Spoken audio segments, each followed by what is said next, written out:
Ya habiendo definido el concepto de derivadas direccionales y que esto a la vez representaba una tasa de variación inicial a medida de que ese campo eh, variaba sobre un punto P cualquiera del espacio euclidiano tridimensional en la dirección de un vector, surgen propiedades de la derivada direccional. Vamos a enunciar las propiedades básicas correspondientes a la derivada direccional.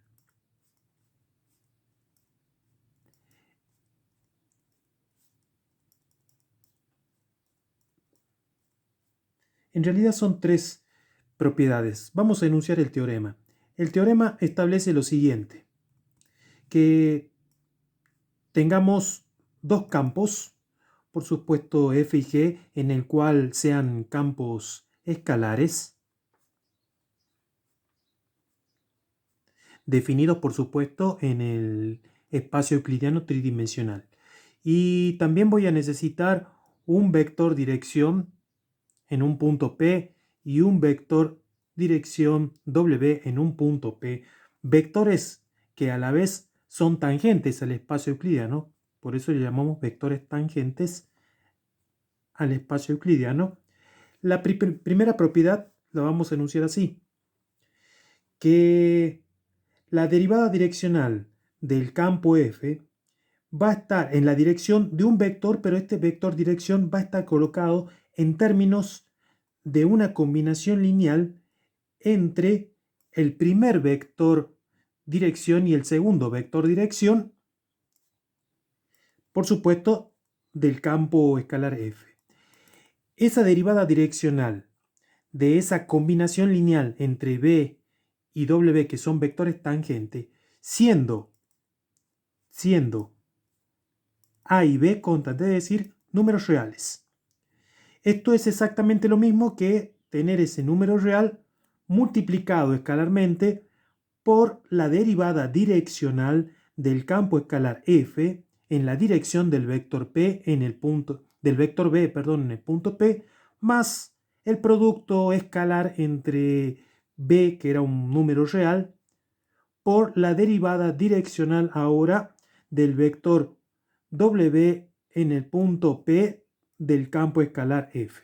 Una especie de propiedad de linealidad. Esta es una de las propiedades con la que goza justamente la derivada direccional. Me hacen falta dos vectores tangentes al espacio euclidiano tridimensional. Necesito un campo, entonces si colocamos esos vectores tangentes como una combinación lineal, cuando hablo de una combinación lineal, debemos repasar los contenidos de álgebra lineal. Esto es una combinación lineal. Por eso es que la propiedad que se establece acá en el punto 1 de este teorema se conoce también como propiedad de linealidad, que la hereda justamente como una propiedad de las derivadas direccionales. Una segunda propiedad es que si tenemos la derivada direccional justamente, y ahora voy a colocar a esa constante A, ese escalar, multiplicado por ese campo F, y una constante B multiplicado escalarmente por el campo escalar G, esa derivada o esa operación que hay ahí, una especie de combinación lineal entre el campo escalar y los escalares A y B, forman otro campo escalar. Entonces la derivada direccional de esa expresión algebraica entre los productos de las constantes y los campos escalares es igual al producto escalar justamente de la derivada direccional del primer campo escalar F en la dirección del vector B más B por la derivada direccional en la misma dirección anterior, porque es en la dirección del vector B, del campo escalar G. Sí, es más o menos, podríamos pensarlo que es al revés. Y una tercera propiedad y última es que la derivada direccional del producto de campos escalares, esto es un producto ordinario, en realidad no es un producto escalar, debido a que F y G son campos escalares, por lo tanto son números. Entonces la derivada direccional del producto o el álgebra de estos campos escalares es igual a ¿quién? A la derivada direccional del primer campo escalar f por el segundo campo escalar sin derivar, más el primer campo escalar sin derivar por la derivada direccional del campo escalar g en la dirección del vector b. Allí es como que aplicamos la derivada del producto, pero no es una derivada común, sino es una derivada direccional, en este caso en dirección del vector b. Hay un lema que también vamos a aprovechar para enunciarlo. Recuerden que un lema es un teorema que sirve como base para la demostración de otro teorema más importante. El lema establece lo siguiente: si tenemos un vector b, por supuesto un vector tangente a e cubo, quiere decir entonces que va a tener un b1, un b2 y un b3 como coordenadas. Es decir, esto es un vector tangente a e cubo. ¿En quién? En un punto P, en un punto P cualquiera. Recuerden lo que hemos definido como vector tangente al espacio euclidiano. Entonces va a suceder algo importante.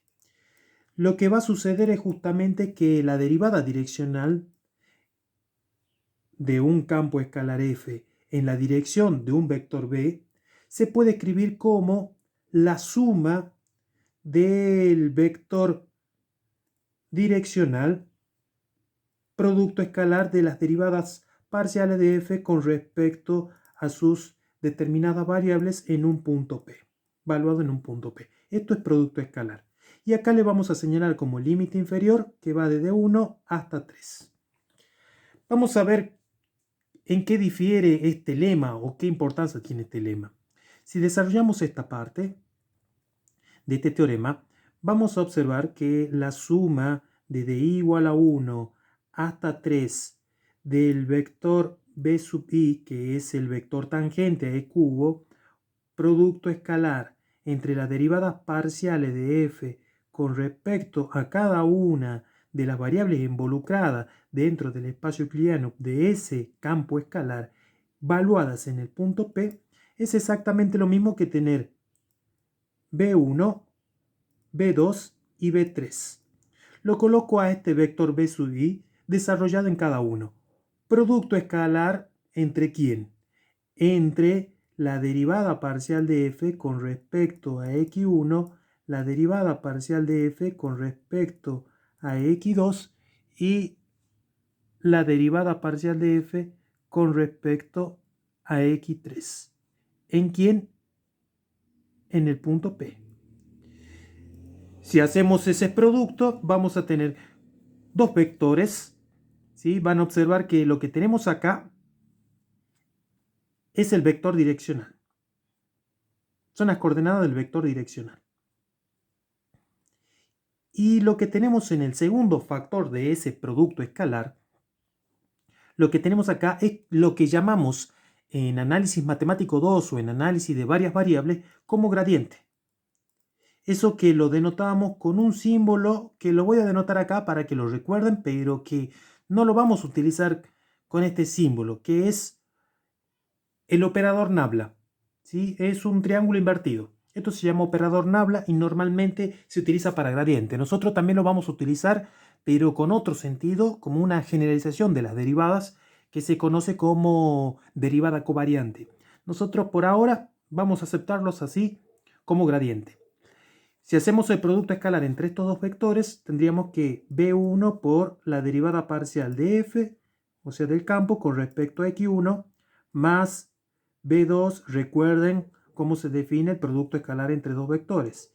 La derivada parcial de f con respecto a x2, más b3 derivada parcial de f con respecto a x3. Por supuesto, toda esta expresión está evaluada en el punto P. ¿Sí? Bueno, y esto no es otra cosa que la expresión que la habíamos desarrollado hoy. ¿Qué quiere decir? Que este lema, en definitiva, es otra forma, podríamos llamarlo como una definición alternativa de la derivada direccional.